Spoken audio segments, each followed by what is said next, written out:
compétition, quels sont tes objectifs pour 2019? Pour 2019, on en parle.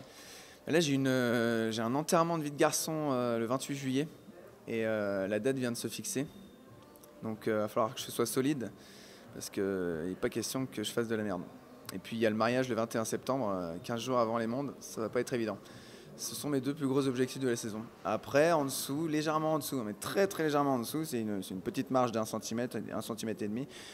On va essayer quand même d'aller chercher une petite breloque au monde. Ça serait intéressant. Tu dois faire les minima pour aller à Doha. Oui. Affirmatif. Est-ce que tu comptes les faire là maintenant ou tu te laisses à un programme avant?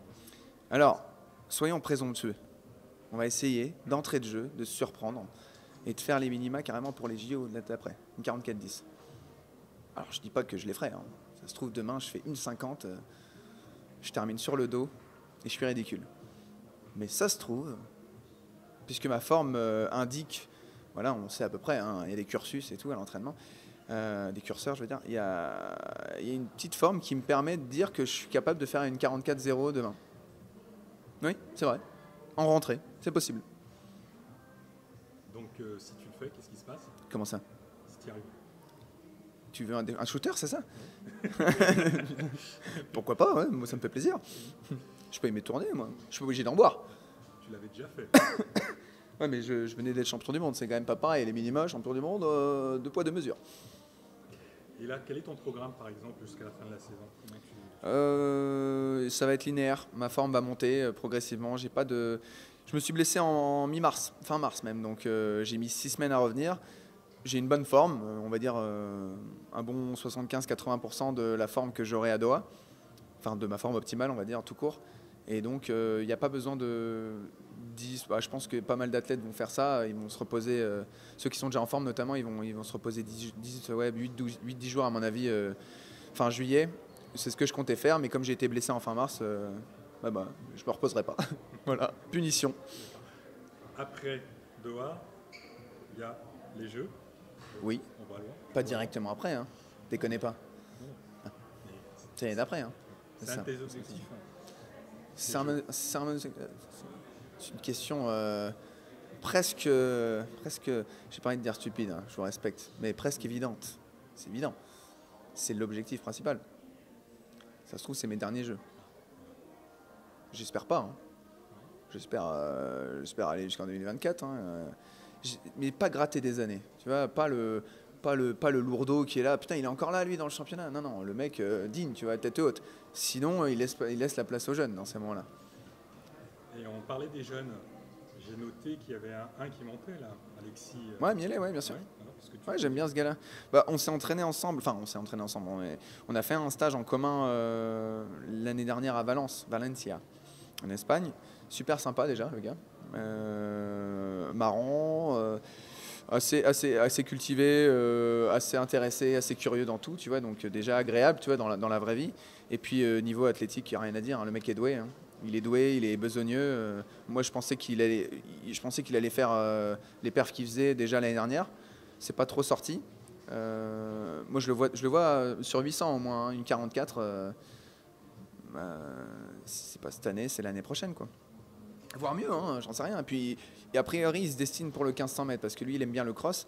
Donc, c'est son choix. En tout cas, je pense qu'il peut faire les deux.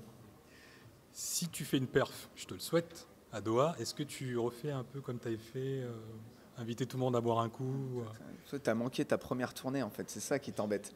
C'est ça, hein. Tu n'y étais pas et ça t'a gonflé. Tu étais déçu de toi-même, de ta performance. Mais les absents ont toujours tort, c'est ce qu'on dit dans le sport. Et dans la night, c'est la même chose. Donc, oui, il le sait. Hein. Et non, mais t'as manqué quelque chose. Hein. C'était une vraie tournée, hein, sans déconner. J'ai vraiment sorti ma carte bancaire et tout. Hein. C'est pas un bluff. Hein.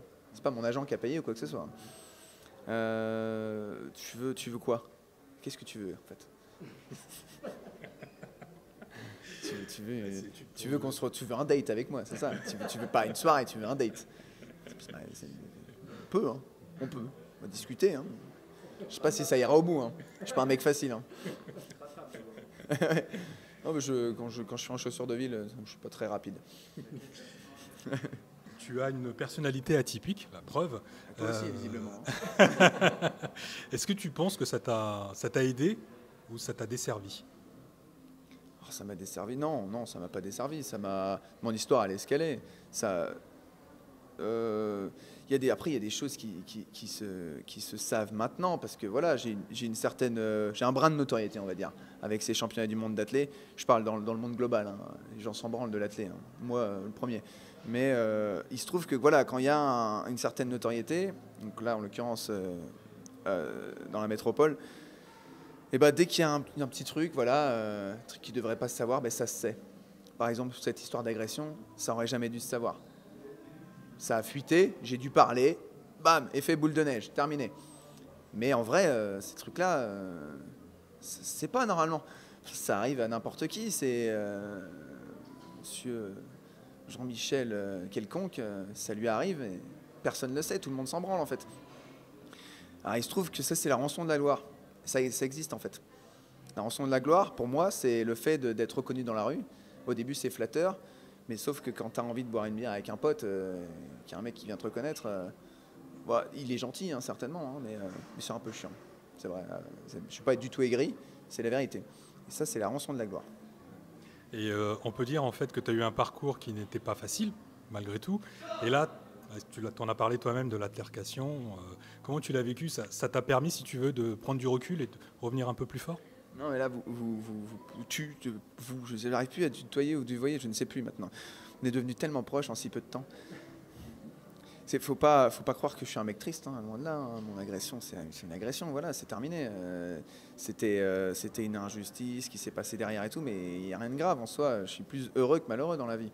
Et puis, je ne vais pas vous mentir, hein, quand je suis avec mes potes, avec ma famille, on ne parle pas de ça. Personne n'en parle en fait. On est 1000 années-lumière après cette histoire. Donc nous, on parle de l'après, pas de l'avant. Est-ce qu'on peut dire qu'il y a un nouveau Pierre Ambroise qui est là ou c'est toujours le même? Non, c'est toujours le même. Il vous plaît pas? S'il vous plaît, moi je reste le même, hein, ça va. Après, d'aucuns diront que j'ai changé, peut-être. Moi, j'ai pas l'impression d'avoir changé en tout cas. Je reste fidèle à mes conneries. Et si vous aviez un dernier message face caméra à dire, ce serait lequel? Mais je crois qu'on a un cas désespéré à notre droite qui cherche absolument quelqu'un dans sa vie. Donc c'est les petites annonces d'Elysée Moon. Si, tu sais, avec le parapluie, là, libérez-moi s'il vous plaît. Donc faites quelque chose s'il vous plaît. Mais moi aussi d'ailleurs, hein, je suis actuellement célibataire, donc si quelqu'un est intéressé, et eux d'ailleurs, hein, moi je bosse dans les deux côtés. Voilà. Allez, ok, merci.